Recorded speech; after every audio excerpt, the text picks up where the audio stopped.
Buenos días, tardes o noches. Depende cuándo veas este video. En este video se hablará de qué es la energía hidroeléctrica, cuál es su funcionamiento, qué es lo que necesita para que funcione, cuáles son sus ventajas y por supuesto cuáles son sus desventajas. Este video tiene como objetivo que el espectador entienda ampliamente qué es la energía hidroeléctrica, por qué es importante conocerla y sobre todo que es una alternativa para el futuro. Sin más, podemos comenzar. La energía hidráulica es un tipo de energía renovable de alto rendimiento energético que aprovecha la energía cinética de la corriente del agua. Además, es uno de los grandes avances en la producción energética que aprovechan los recursos naturales para generar electricidad.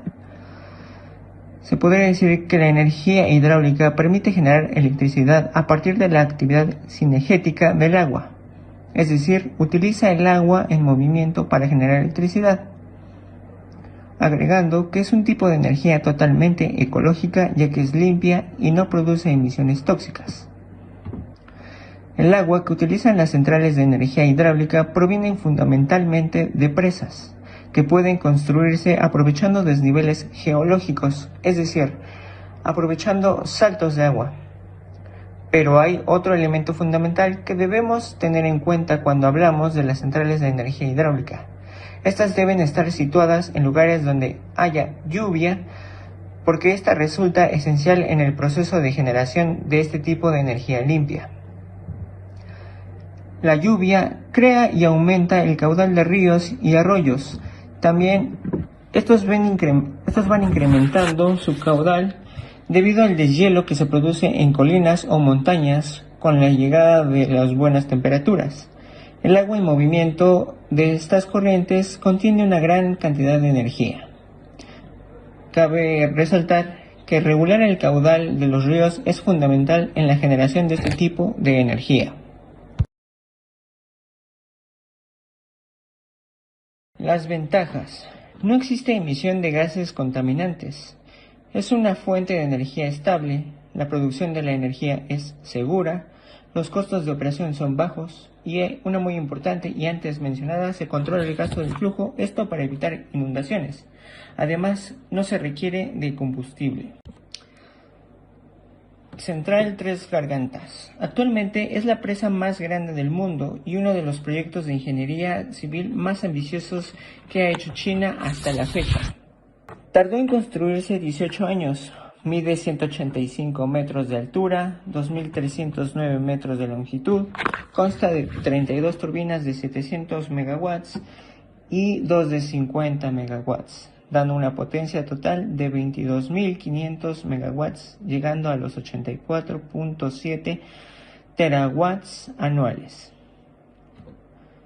El impacto ambiental que presenta esta gran presa.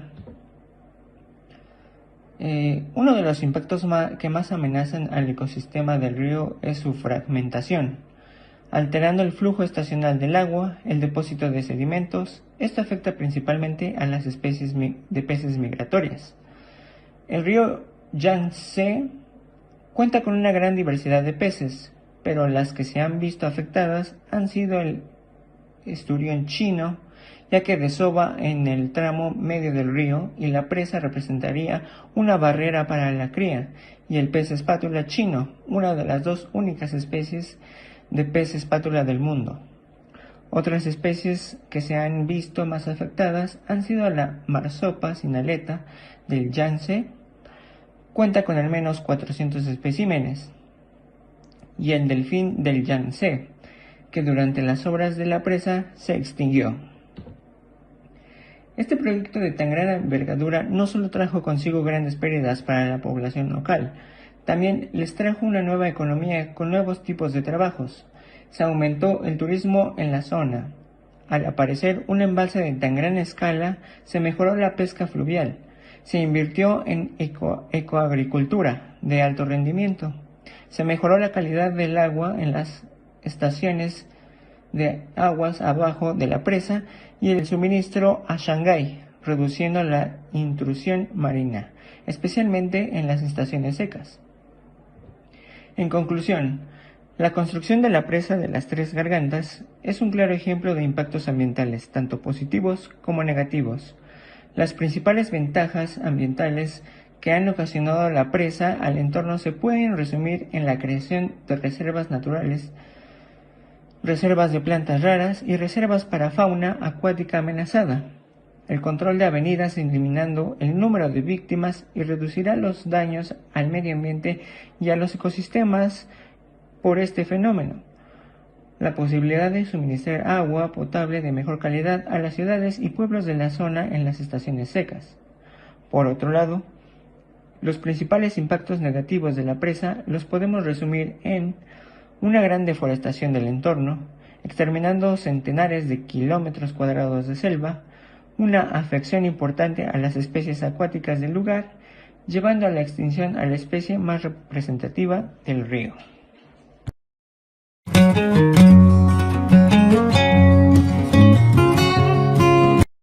¿Qué es una central hidroeléctrica? Es aquella en la que la energía potencial del agua se transforma en la energía cinética necesaria para mover el rotor de un generador y posteriormente transformarse en energía eléctrica. Se construyen en los cauces de los ríos creando un embalse para retener agua. Para ello se construye un muro grueso de piedra, hormigón u otros materiales, apoyado generalmente en alguna montaña. La masa de agua se conduce a través de una tubería, una turbina que suele estar a pie de presa, la cual está conectada al generador. Así se transforma su energía potencial en energía cinética. Componentes principales de una central hidroeléctrica. La presa, responsable de contener el agua de un río y almacenarla en un embalse. Rebosaderos, elementos que permiten liberar parte del agua retenida sin que pase por la sala de máquinas. Sala de máquinas, construcción donde se sitúan las máquinas, turbinas y alternadores, entre otros, y elementos de regulación y control de la central.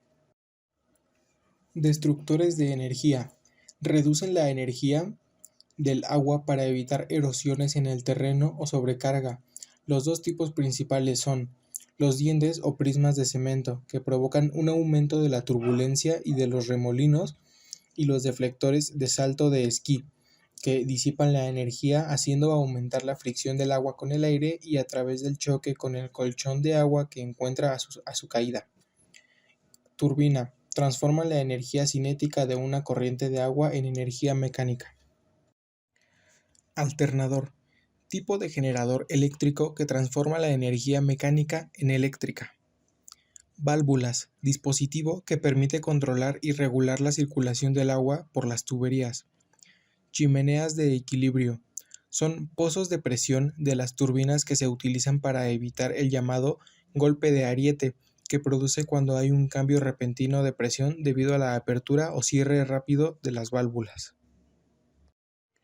Otro punto importante a revisar son las presas, que es un elemento esencial de la central hidráulica que se encarga de contener el agua de un río y almacenarla en un embalse.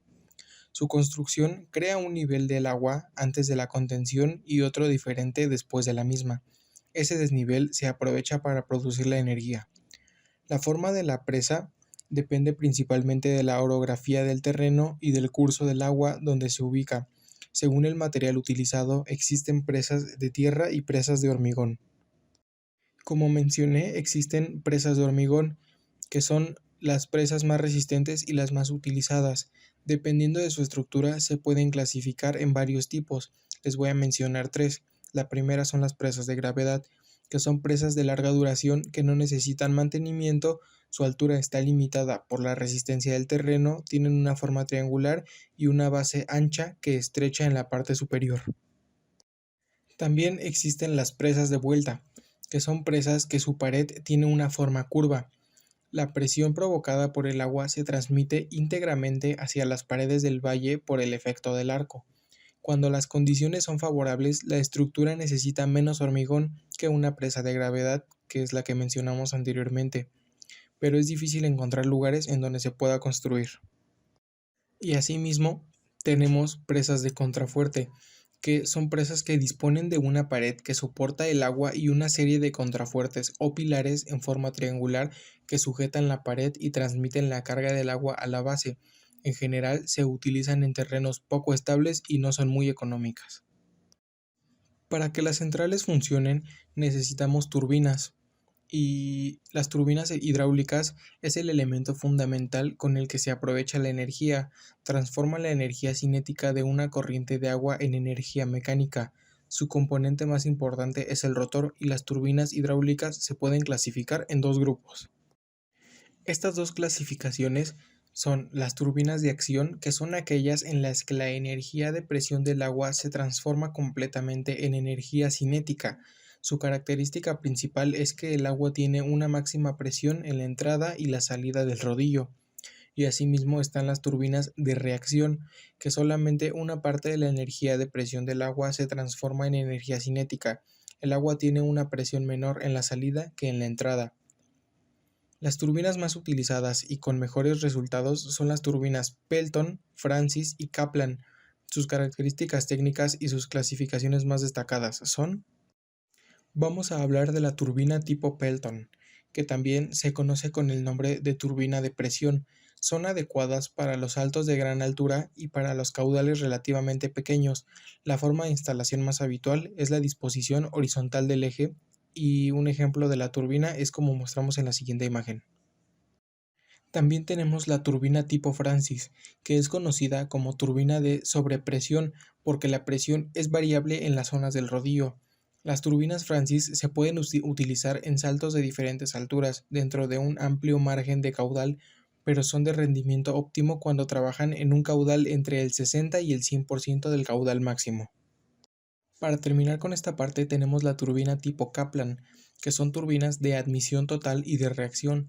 Se usan en saltos de pequeña altura con caudales medianos y grandes. Normalmente se instalan con el eje en posición vertical, pero también se puede instalar en forma horizontal o inclinada. La turbina es como mostramos en la siguiente imagen. Y bueno, tenemos ventajas e inconvenientes de las centrales hidroeléctricas. Les voy a mencionar algunas. Las centrales hidroeléctricas se caracterizan por ser limpias y por no necesitar combustible para funcionar. Además, sus embalses se pueden utilizar para suministrar agua a las poblaciones cercanas, como protección contra las inundaciones o para regar. También es importante señalar que las centrales tienen costes de explotación y mantenimientos bajos, y que las turbinas hidráulicas son de fácil control y mantenimiento. A pesar de todas estas ventajas, las centrales hidroeléctricas también presentan varios inconvenientes, como, por ejemplo, su elevado tiempo de construcción o los elevados costes de infraestructura y de inversión por kilovatio instalado. Además, la generación de energía depende de las condiciones meteorológicas y puede variar de estación a estación.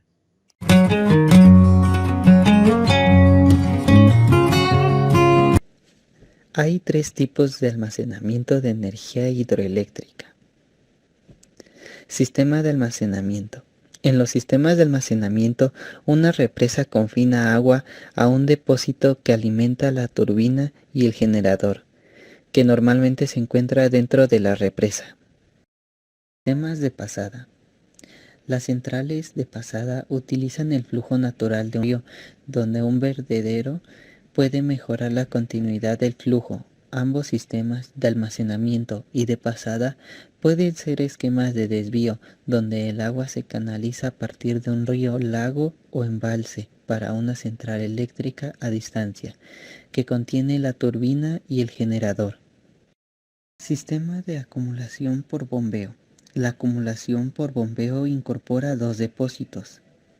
En momentos de baja demanda, por lo general en las noches, la electricidad ayuda a bombear el agua desde la parte inferior hasta la cuenca hacia la parte más alta.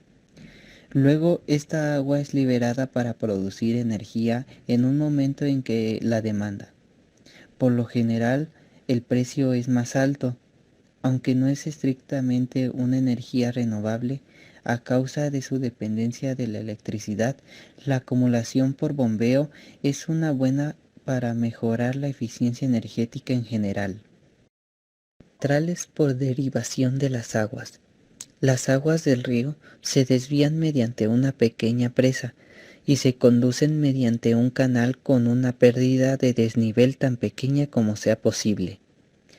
Después llegan hasta un pequeño depósito llamado cámara de carga o de presión. De esta sala arrancan una tubería forzada que va a parar a la sala de turbinas. Posteriormente, el agua se devuelve río abajo mediante un canal de descarga. Los desniveles de este tipo de centrales son más grandes que las centrales a pie de presa. Impacto ambiental de las centrales hidroeléctricas. La electricidad de origen hidráulico se ha considerado siempre una alternativa energética limpia. Sin embargo, existen diversos efectos ambientales derivados de la construcción y la infraestructura de las centrales hidroeléctricas.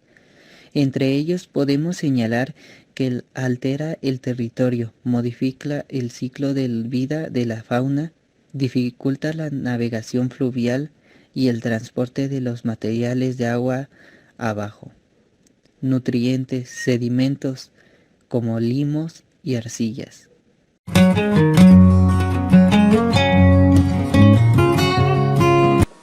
Primero es necesario conocer los fundamentos de la energía hidráulica. La energía hidráulica es la combinación de la altura y el caudal. Hay que considerar la posibilidad de ver y analizar un sistema de acarreo de agua típico.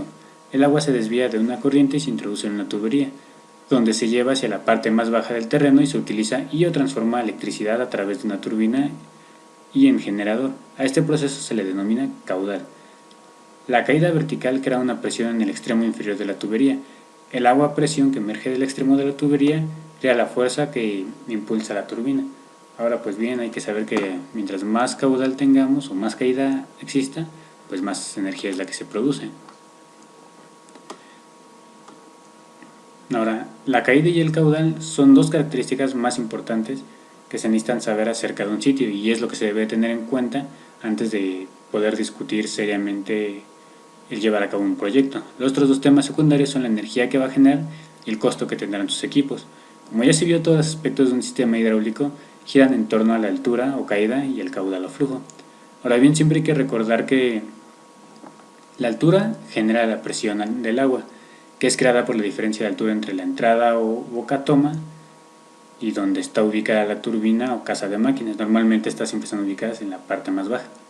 La caída puede ser expresada como la distancia vertical, la de en pies un metro, como la presión, normalmente en libras por pulgada cuadrada o bien en unidades pascal. Ahora, el caudal pues es la cantidad de agua que pasa a través de la tubería y se expresa como volumen por segundo minuto, y esta medida se da en galones por minuto, pies cúbicos por segundo o litros por segundo. Tanto la altura como el caudal deben estar presentes para producir energía hidráulica. Ahora, la caída neta y el caudal de diseño se utilizan para especificar y diseñar los componentes hidráulicos que conformarán el sistema. Y bien, es importantísimo tener en cuenta que las mediciones de caída y el caudal deben ser bastante precisas, ya que las mismas no pueden exagerar.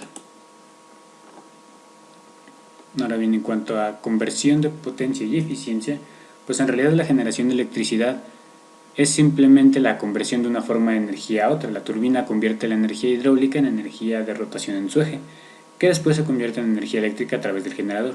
Es importante tomar nota que, pues bueno, primero se aplica la ley de conservación de energía, ¿no? Lo que siempre nos han estado recordando en la escuela.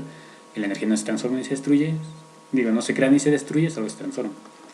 Ahora bien, parte de la energía se pierde por la fricción del agua en cada punto de la tubería. Por lo tanto, la eficiencia es la medida de cuánta energía realmente se convierte o se obtiene en realidad. Y bueno, la fórmula más simple para este cálculo es energía neta es igual a energía bruta por eficiencia. Mientras que algunas pérdidas de energía son inevitables, cuando la energía del agua se convierte en electricidad, estas pérdidas se pueden minimizar con un buen diseño del sistema. Aquí tenemos un ejemplo.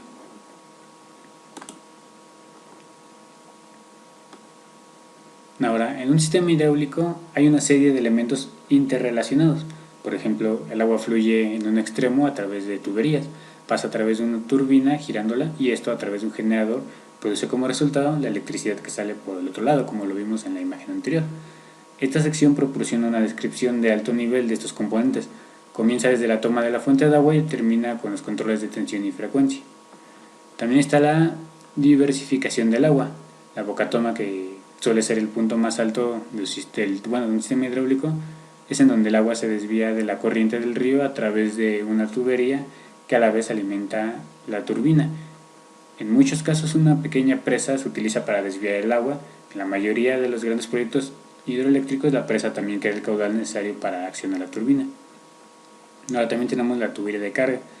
La tubería a veces se llama tubería de carga o tubería forzada. Esta es la responsable no solo de la conducción del agua hacia la turbina, sino también del depósito que crea presión en el caudal con una caída de aumento vertical. En efecto, en la tubería se concentra toda la energía del agua en la parte inferior y es en ese punto donde la turbina se conecta. Por el contrario, el caudal abierto disipa la energía a medida que viaja por la colina. Los siguientes componentes afectan la eficiencia de un sistema, los cuales serían el diámetro de la tubería, la longitud de la misma y el enrutamiento. Todo esto afecta a la eficiencia, por eso hay tablas que dan pautas para que coincida el tamaño de la tubería y para que también dé el caudal de diseño del sistema. Ahora bien, otro componente que también afecta y lo que no mencionan aquí pues es la rugosidad en las tuberías, ¿no? Algunas tienen más rugosidad que otras y eso también ocasiona pérdidas. Ahora bien, tenemos la turbina. La turbina es el corazón del sistema de energía hidráulica, donde se convierte la energía del agua en la fuerza de rotación que acciona el generador. Podría decirse que es el componente más importante en el sistema debido a que su eficiencia determina la cantidad de electricidad que se genera. Hay diferentes tipos de turbinas y la elección adecuada requiere de una considerable experiencia. En la mayoría de turbinas cae en uno de dos tipos principales, las cuales son: la primera es la tubería de reacción, ¿no? Estas trabajan completamente sumergidas en el agua y se utilizan normalmente en baja caída o poca presión, pero con sistemas de caudal alto. Y también tenemos las tuberías de impulso. Estas operan en la superficie, impulsadas por uno o más chorros que generan una alta velocidad de los álabes. Las turbinas de acción se utilizan normalmente con sistemas que poseen altas caídas y que utilizan boquillas o inyectores para producir los chorros de alta velocidad. Los ejemplos pues incluyen como el Pelton y Turbo. También tenemos un generador. El generador es aquel que convierte la energía de rotación desde el eje de la turbina en energía eléctrica. La eficiencia es importante en esta etapa también. Los equipos más modernos y generadores bien construidos pues nos pueden ofrecer obviamente un mayor rendimiento. Ahora también tenemos gobernadores y controles. Los gobernadores y otros controles ayudan a asegurar que el generador siempre gira a una velocidad adecuada. Los tipos más comunes de gobernadores para los pequeños sistemas hidráulicos logran este fin mediante la gestión o manejo de la carga en el generador. Como por ejemplo, consideremos un sistema hidráulico sin un gobernador. Cuando aumenta la carga sobre el generador al cambiar algo en el sistema, esto hace que el generador trabaje más. Sin un gobernador, cualquier cosa provocaría un sistema más lento, lo que podría reducir tanto la tensión como la frecuencia. De la misma forma, si eliminamos o sacáramos una carga por conmutación, esto podría provocar que el generador se acelere, elevando la tensión y la frecuencia. Tenemos gobernadores eléctricos de carga, y bien, pues un gobernador eléctrico de carga funciona mediante el ajuste automático de la carga para el generador, permitiéndole girar siempre a la velocidad correcta. En efecto, siempre está graduando al generador hacia abajo lo suficiente para producir la tensión correcta y la frecuencia adecuada. También tenemos los sistemas de gestión de carga. Un sistema de gestión de carga es una versión mejorada del gobernador de carga eléctrica, ofreciendo no solo la capacidad de regular el uso de energía, sino también la opción para que usted pueda elegir y priorizar cómo la energía será utilizada. Ahora bien, un sistema de parada de emergencia pues también es una opción buena, ¿no? Ya que protege al sistema contra el exceso de velocidad, lo que pudiera en algún momento pues dañar el generador, ¿no? Y bien, pues al final todo ese proyecto deberá ser conectado a un sistema, deberá ser conectado a una red para el suministro eléctrico y ya estaría en funcionamiento. Más adelante les dejaremos el link de donde se sacó esta información, porque la verdad es que era bastante y pues solo traté de resumir un poco, ¿no? Porque en sí viene todo más detallado. Pero eso sería todo de mi parte. Gracias.